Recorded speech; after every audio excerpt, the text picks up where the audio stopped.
Welcome, IT changemakers, to the DEX show with Tim Flower and Tom McGraw. Let's get into it.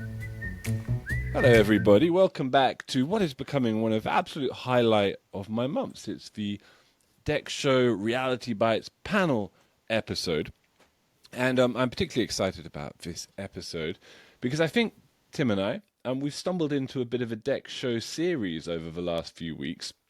I would say the series constitutes a consideration of the past, present, and future of the space that the DEX show is entirely about, which is, of course, digital employee experience. We've already recorded and released, as part of this impromptu series, an episode with Josh Sultan. He's definitely one of the most exciting younger voices in DEX journalism and analysis. If you haven't heard the episode, check it out. It came out last week. We've also recorded an episode with NextThink founder and CEO, Pedro Bados, and Chief Strategy and Marketing Officer, Yassine Zaid. We haven't released that episode yet. It should be out in a week's time. But in both of these episodes, we Tim and I basically examine with our guests the invention of the technology and terminology around DEX, the milestones of it inside and outside of NextThink. And we thought, look, what better way to round off the discussion than putting the major themes and questions to our esteemed Reality Bytes panelists. So let's welcome them. We've got Sean with us today. How you doing, Sean? Not bad, Tim. Thanks for having me on. Not bad, Tom. That's your name. Thanks for having me on. It's not that hard, old chap. You know, there's only Tim and Tom. They do sound similar. Thank you, Sean. Thank you. Good to have you. And we're welcoming Dina back to the show. First time in a little while. Great to have you as ever, Dina. Thank you. Always happy to be here. And we've also got Megan. How's it going, Megan? Hi, Tom. It's going okay. Good stuff. And of course, we got Tim in the house. How's it going, Tim? Have you been enjoying our series so far, Tim? Do you think we've had some salient insights from our various guests? Yeah, these are nice to be able to participate in because it brings me back to my technology roots. Not just the journey we took, but conversation to help other people. There's more and more people doing research on this, and it's fun to be able to contribute to help them along. Absolutely. And then Tim and I were talking before the show, and we thought a really good way of kind of honing in on the present state of DEX might be taking the angle of something that has come up in talking to Josh, in talking to Pedro and Yassine, which is this whole idea of fake DEX, or as it's sometimes called, experience washing. In other words, as the sort of NextThink industry terminology and practice becomes more ubiquitous, we're seeing a lot of people jump on the bandwagon, as it were, adopting the language without necessarily adopting the ethos of the space that NextThink, let's be honest, invented. So let's start with your reflections here, Tim. We've heard from a few people already these weeks, of course. But what is, I mean, you bring a unique perspective, right? Because you always describe your encounter with DEX for the first time back at the Hartford as like turning the lights on. It was a before and after moment. So first of all, what would be your own personal positive definition of what DEX is? I think it's evolved as technology has evolved, and as technicians and technologists try to figure out what they need to solve for their employers. But just look at the three letters of the acronym. It's the employee experience as they interface with their digital workplace. And the biggest element that we were looking for, and I know that it's why I came here, because I'm confident that every other enterprise is looking to solve the same thing, is to get out of the dark and stop depending on employees to report their problems. Mm-hmm. So, our project was Project Edison. We're turning the lights on. We're not in the dark anymore. I think it's tough to put a very specific definition on it. When I was out at Gartner a couple of weeks in San Diego, there was a vendor hall full of people who were all doing some flavor of employee experience, right? It can be the employee portal and bringing more data to them, where we work with and the analysts that we work with, it's specific to providing a smooth working digital experience for employees without encumbrance from IT problems so they can get their job done.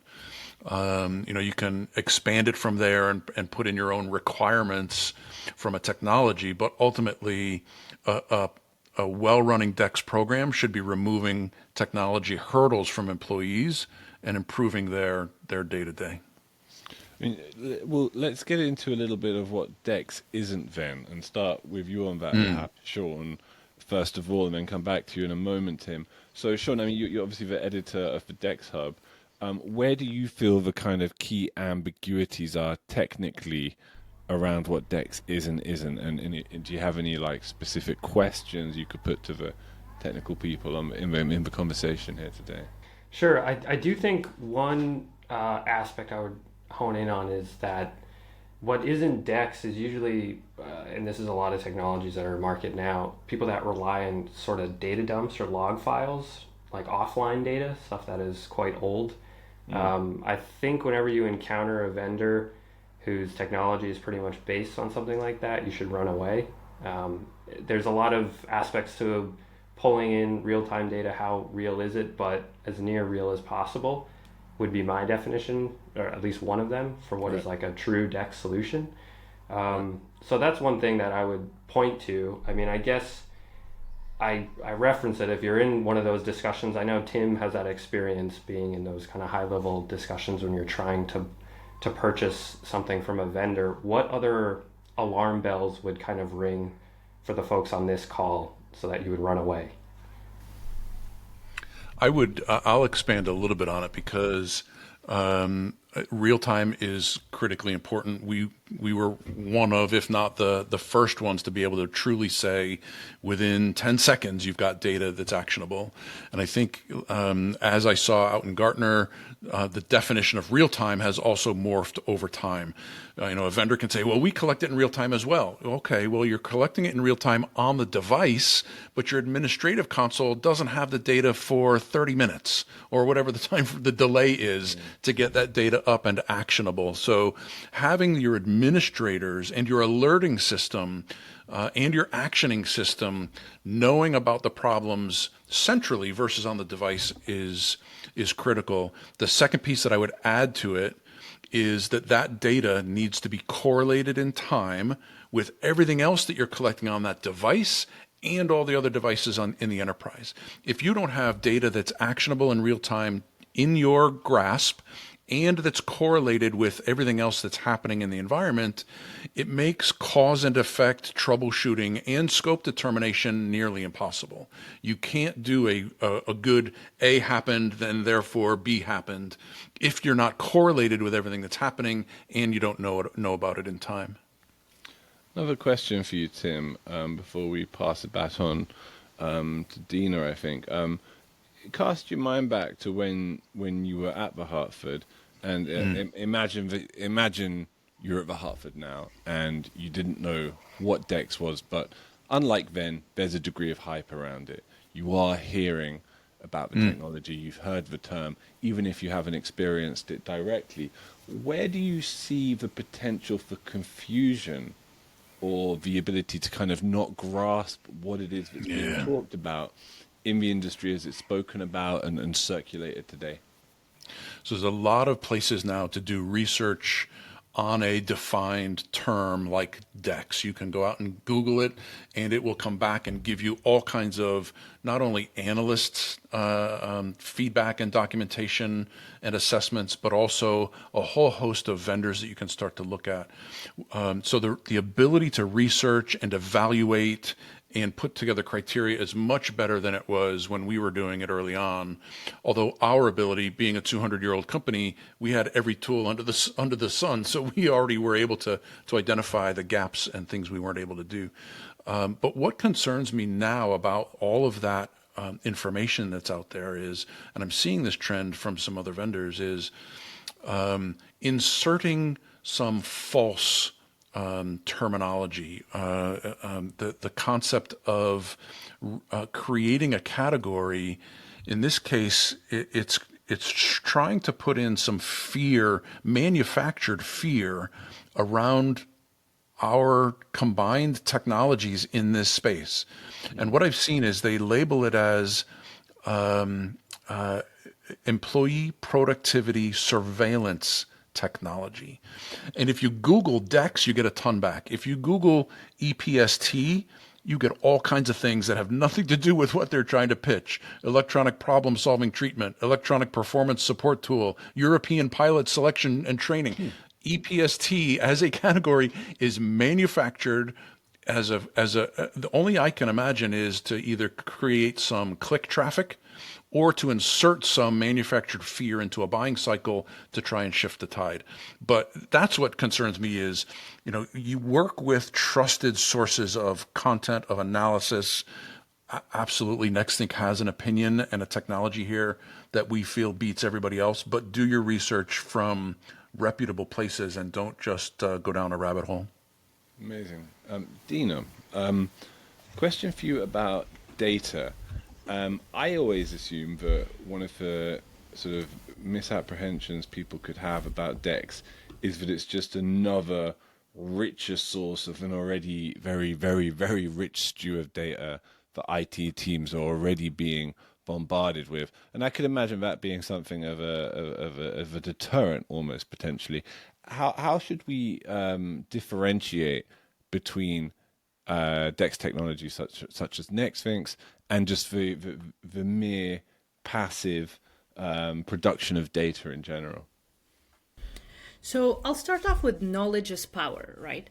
So we do have a lot of information, a lot of bits and pieces of data being gathered, hard metrics being its sentiment. And I'll shine on something that Tim mentioned a bit earlier, having all of that into one place so we can actually find the correlation between what the hard metrics, and again, what Sean a bit mentioned earlier, as real as possible, in real time as possible, you're able to have a picture that would take you into the details. You don't need to go back and get the logs of yesterday or remote into the device, ask the user or disrupt them. You can do all of that in the background and then maybe release a campaign, get also the sentiment. Comparing the hard metric to the sentiment gives you a full picture of what the current status is of the endpoint and move you a bit with including alerting, including taking actions on the endpoint, etc.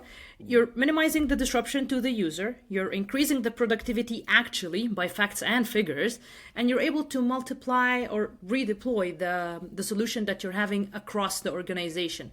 In the same time, getting all of that information corrected and reflected back into a dashboard or into any data export that you have would give you a real visible, not false indicator of how the employee experience is at your organization.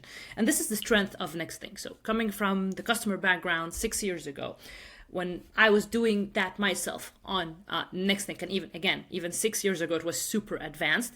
Now we are much more advanced. You have more capability, you have more data, you have more knowledge, quicker correlations, and you're able to see and correlate everything that you have in place, not just the hard metrics, but also the sentiment. And you're able to take reliable actions that would take place in the environment and actually correct what you've been struggling with or looking into and running around firefighting. So you're able to move much more from a reactive approach to a proactive approach to a preemptive approach to a more strategic and steady approach over time. So it's a journey. You need to keep on going at it bit by bit. And like Tim mentioned, it's not going to be the false example of a watermelon looking all green from the outside, but when you dig in, it starts to be red. It needs to be bits and pieces, facts and figures, and then you address the issues one by one so you can build maturity and then you can improve completely the employee experience at the end of the day. Fantastic. So it's a completely holistic picture, effectively. Megan, you're obviously currently kind of talking to and working with a lot of real-world DEX users in terms of Nextthink customers. Dina just mentioned sentiment. I'd assume, and having spoken to a lot of customers myself, that sentiment is something that they perceive, the ability to canvas sentiment, to collect it, collate it, add it to that overall picture as a kind of a crucial before and after detail for their use of the technology. Is that something you find? And how significant do you think that aspect remains of the overall picture?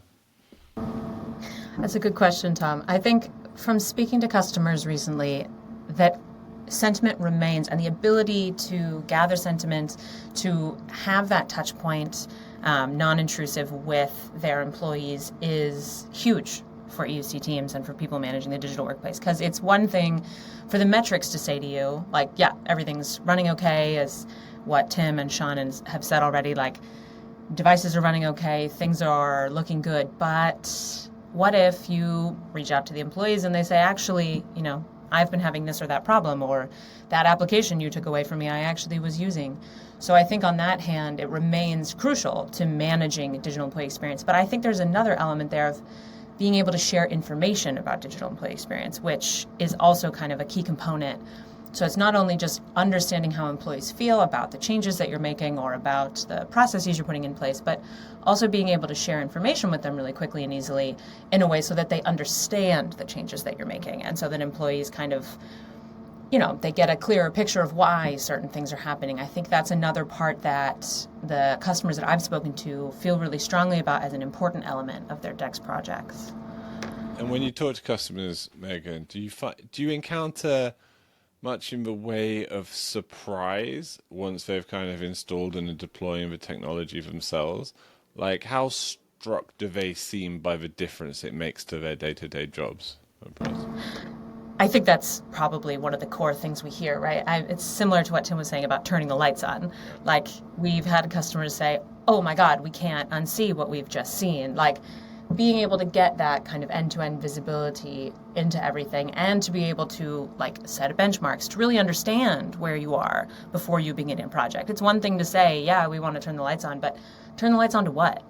What is it that you're not seeing? Whatever project it is that you're going into, I think that's the first thing that really shocks and I think delights, but also can kind of be intimidating to customers, which is why, it's important to have that tool, that DEX approach that can not only show you all this data that you're missing, but also provide insights and guidance on where to go next with it. So it's not just saying, here you go, here's all this new data, here's all this visibility, but to Dina's point, here is how to look at it, here's how you can slice and dice it, here's what you can do next. Yeah, absolutely. So actually, another question for you then, Dina. With regards to the DEX tipping point, do you think we've seen it, and if we have, I would presume that you'd think that moment where it became quote unquote mainstream, where it really became, if not ubiquitous, a much more established practice, has already come, presumably through COVID and everything that DEX was able to facilitate for remote work in companies, etc. Or do you think that's something that's a way off still in the future? So it came to be more strong, like you mentioned, during COVID and post-COVID, because before that, lots of people were very laid back and were okay with the fact that, yeah, if something goes off, I'm going to go to my server, check if everything is red, the green, or amber, right? But now they're starting to see, okay, I cannot see my users. They are far away, and I don't support 10 offices. I'm supporting 10,000 offices, 10,000 employees in their homes or wherever they are working remotely. So that's one of the other aspects where it's now more important that they look into, okay, let's see how their experience is wherever they are. Let's see how we can improve it. How can we correlate all of this and seriously fix the problem at the end user, from the end user perspective, taking into consideration the end user sentiment, like Megan was just mentioning. And it became a lot more popular, a lot more established. Is this it? No, it's not. We still have a lot to cover. We still have a lot of maturity to build on top of. But we are getting more attention now. We are getting more solid conversations around value. We're getting more conversations about fixing really the problem, not just having some workarounds or quick fixes just to make the user okay and happy for now, and then we see what we're going to do about the next problem when it pops up. So the mindset is changing. I see the shift. The perspective is getting a lot better, and we still have a lot with the customers and everybody trying to grow into the digital employee experience world, to be coming bit by bit, but we're only starting to get better. So Absolutely. Tim, what was the vibe at the Gartner event you were at last week? Does that correlate with what Dina was describing, or is there a sense that there's a little bit more kind of momentum in the space at present? Definitely sense the momentum. It used to be that we would go to conferences like this, and even before DEX was a defined category, and people were still trying to feel their way around and figure out what kind of tech they were looking for. The Gartner conference a couple of weeks ago, it was labeled as a digital workplace summit, but DEX was everywhere, and again in a couple of different variations and definitions, but the vendor hall was essentially completely focused on the experience of employees. Wow. And people asking really great questions, looking for specific, not only specific capabilities from products, but specific outcomes. One of the outcomes that I thought I'd expand on a little bit is, to Megan's point, what are you looking for? What, you're turning the lights on, but why?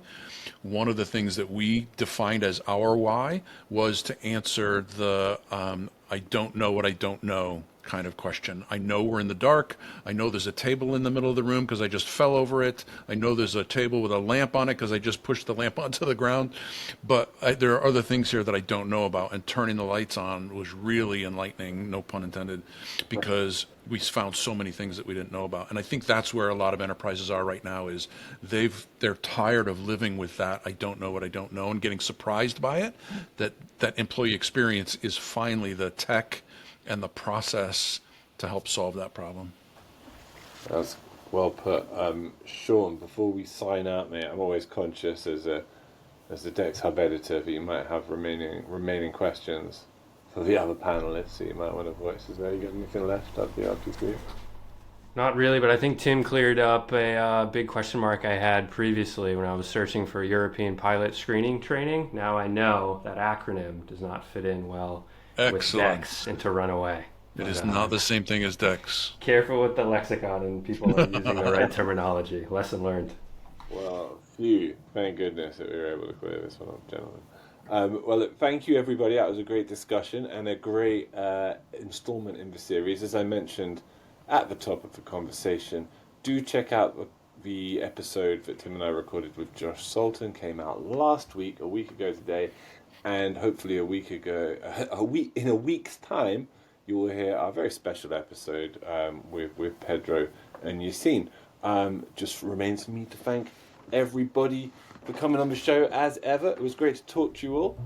Goodbye. Bye-bye. To make sure that you never miss an episode, subscribe to the show in Apple Podcasts, Spotify, or your favorite podcast player. And if you're listening on Apple Podcasts, make sure to leave a rating of the show. Just tap the number of stars you think the podcast deserves. If you'd like to learn more about how NextThink can help you improve your digital employee experience, head over to nextthink.com. Thank you so much for listening. Until next time.